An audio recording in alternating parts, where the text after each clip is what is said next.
किन्नर चुड़ैल। गोरखपुर नाम का एक गांव हुआ करता था।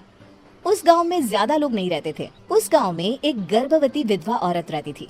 उस औरत का नाम कमला था। कमला अपने घर में अकेली रहती थी। उसके पति की सारी जायदाद उसके नाम हो गई थी, पर सभी गांव वाले उस औरत को मनहूस औरत समझा करते थे और सभी उससे नफरत किया करते थे। एक बार कमला राशन की दुकान पर खाने का सामान खरीदने जाती है। भैया जी, जरा 1 किलो दाल चावल देना। अरे हाय हाय हाय हाय हाय! अरे मनहूस औरत, मेरी दुकान में अपशुगन करवाने आ गई क्या? हैं? चल जा यहाँ से, मैं कुछ नहीं देने वाला तुझे। भाग भाग यहाँ से, चल जा, निकल। भैया जी, ऐसा मत कहिए, मैं गर्भवती हूँ, मुझे खाने की बहुत जरूरत है, मुझे खाना दे दीजिए। दुकानदार कमला को वहाँ से धक्के मारकर भगा देता है। तभी कमला रोते रोते उस गांव के किन्नरों के इलाके में आ जाती है। गांव वाले किन्नरों को उसी इलाके में रखा करते थे, क्योंकि वो लोग किन्नरों को पसंद नहीं करते थे और उनके इलाके में रहने से मना करते थे। तो किन्नरों ने उसी गांव में अपना एक इलाका बना लिया था। जब किन्नर लोग देखते हैं कि एक गर्भवती महिला रोते रोते उनके इलाके में आ गई है, तो सारे किन्नर कमला के पास जाकर उसका हाल पूछने लगते हैं। क्या हुआ बहन, तुम्हारी गर्भवती अवस्था में इतनी बुरी हालत कैसे है? तुम रो क्यों रही हो? तुम डरो मत, हम तुम्हें कोई नुकसान नहीं पहुंचाएंगे। तुम शांत होकर सब बताओ कि हुआ क्या है। मैं कमला हूँ, मैं गांव के दूसरे इलाके से आई हूँ। 2 महीने पहले ही मेरे पति की मौत हुई है। मुझे गांव के लोग मनहूस मानते हैं, क्योंकि मैं विधवा हूँ और गर्भवती भी। वहाँ के लोग मुझे खाने के लिए कुछ बेचने के लिए भी तैयार नहीं, जिससे मेरा गुजारा नहीं हो रहा था। कोई बात नहीं कमला, हम तुम्हारा ख्याल रखेंगे। किन्नर लोग कमला को एक खाली घर में रहने के लिए जगह दे देते हैं और उसकी देखभाल भी करते हैं। कुछ ही महीने बाद कमला अपने बच्चे को जन्म देती है, पर अफसोस, कमला बच्चे को जन्म देते ही अपनी जान गंवा देती है। जब सब किन्नर बच्चे को देखते हैं तो बहुत खुश हो जाते हैं, क्योंकि वो बच्चा भी किन्नर ही था। कमला ने एक किन्नर बच्चे को जन्म दिया था। अब इस बच्चे की देखभाल कौन करेगा? हम तो इस बच्चे को गांव के दूसरे इलाके में भी नहीं भेज सकते। और तो क्या हुआ, इस बच्चे की माँ नहीं रही तो हम इसे पालेंगे। अब ये हमारे इलाके में रहेगा, हमारे साथ रहेगा। फिर वो किन्नर उस किन्नर बच्चे को गोद ले लेते हैं, उसका नामकरण कराते हैं। उस किन्नर बच्चे का नाम शक्ति रखा जाता है। देखते ही देखते शक्ति बड़ी होने लगती है। उसके रंग रूप बहुत सुंदर थे। वो बहुत सुंदर किन्नर दिखती है। एक दिन शक्ति एक किन्नर से पूछती है, माँ जी सुनिए ना, ये गांव के दूसरे इलाके में भी तो लोग रहते हैं, तो हम वहाँ क्यों नहीं जाते? हम उनसे अलग क्यों रहते हैं? शक्ति, क्योंकि वो लोग हमारे जैसे नहीं, वो लोग हमें पसंद नहीं करते, इसीलिए हम उनसे अलग रहते हैं। क्यों? वो हमें क्यों पसंद नहीं करते? मुझे एक बार उस इलाके में जाना है, मैं एक बार वहाँ जाकर घूम कर आऊँ। शक्ति, खबरदार, जो तू उस इलाके में कभी भी गई तो अपनी जान नहीं गंवाना चाहती तो उस इलाके में कभी कदम भी नहीं रखेगी, समझी? इतना कहकर वो किन्नर वहाँ से चली जाती है। शक्ति उस किन्नर की बात सुनकर बहुत रोती है। माँ जी, ऐसा कैसे कह सकती है? उन्होंने इतनी सी बात के लिए मुझे इतना डांटा। अब तो मैं उस इलाके में जरूर जाऊंगी। फिर एक दिन शक्ति गांव के दूसरे इलाके में चुपके से जाती है। ये लोग तो हमारे जैसे ही इंसान हैं, तो ये हमसे नफरत क्यों करते हैं? जब शक्ति उस इलाके में पहुंचती है तो गांव के सारे आदमी उसके रूप से मोहित हो जाते हैं।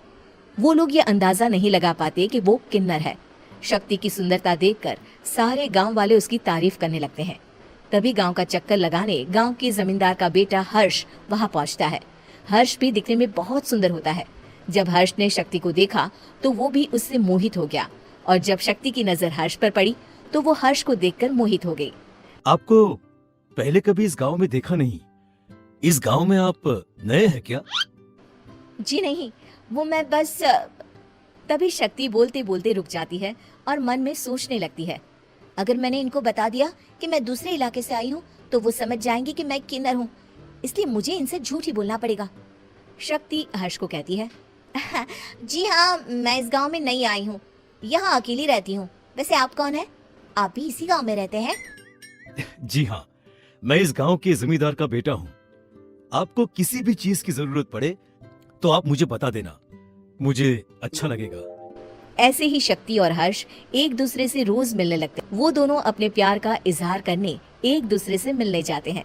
तभी शक्ति का पीछा करते करते एक किन्नर वहां आ जाती है। शक्ति, शक्ति, मैं तुमसे बहुत प्यार करता हूँ। मैं तुमसे शादी करना चाहता हूँ। क्या तुम मुझसे शादी करोगी? हाँ हर्ष, मैं तुमसे शादी करूंगी, पर मैं तुमको अपने बारे में एक सच्चाई बताना चाहती हूँ जो मैंने तुमसे छुपा कर रखी है। तभी उनके बीच में ही वो किन्नर आ जाती है। शक्ति, तेरी हिम्मत कैसे हुई ऐसा करने की? वो किन्नर शक्ति को खींचकर गांव के जमींदार के पास ले जाती है। हर्ष भी वहां शक्ति को बचाने के लिए पहुंच जाता है। जमींदार शक्ति और हर्ष के प्यार के बारे में सुनकर गुस्से में आ जाता है और शक्ति को गांव के बाहर निकालने की सजा देता है। शक्ति ये बात सहन नहीं कर पाती और कुएं में कूदकर अपनी जान दे देती है।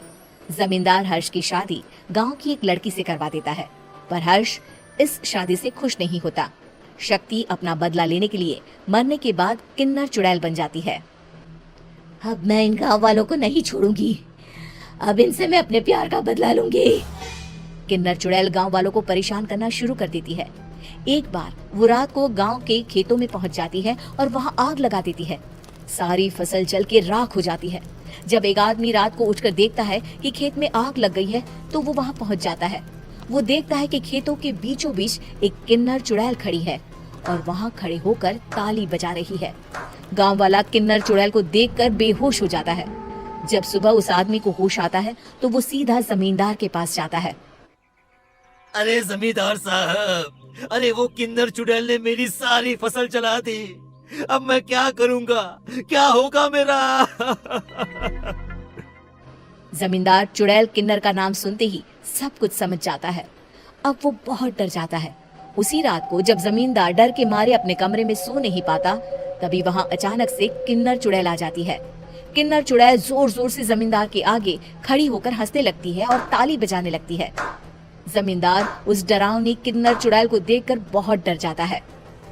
तूने मेरे साथ बहुत बुरा किया, अब मैं तुझे जान से मार दूंगी। नहीं नहीं नहीं नहीं, नहीं। मुझे माफ कर दो, मुझे मत मारो। मैं कभी ऐसा दोबारा नहीं करूंगा। अब तुम जो बोलोगी वही मैं करूंगा। ठीक है, मैं चाहती हूँ कि किन्नर इलाका गांव के इलाके से जुड़े और गांव का कोई भी आदमी किन्नर समाज से द्वेष ना करे, उससे नफरत ना करे, नहीं तो मैं सारे गांव को मार दूंगी। और तुम गांव में एक नया कानून बनाओ कि अगर किसी ने भी किन्नर समाज को हानि पहुंचाने की कोशिश भी करी या इनसे भेदभाव करने की भी कोशिश करी तो उनको कड़ी से कड़ी सजा मिलेगी। हाँ हाँ हाँ हाँ, मैं ऐसा ही करूंगा। तुम जो बोलोगी वो मैं करूंगा, पर मुझे जाने दो प्लीज। तब वो किन्नर चुड़ैल वहां से चली जाती है। गांव का जमींदार किन्नर चुड़ैल का कहा मानते हुए दोनों इलाकों को एक कर देता है और नया कानून भी लागू कर देता है। तब से वहां किन्नर समाज और बाकी गांव वाले शांतिपूर्वक रहने लगते हैं।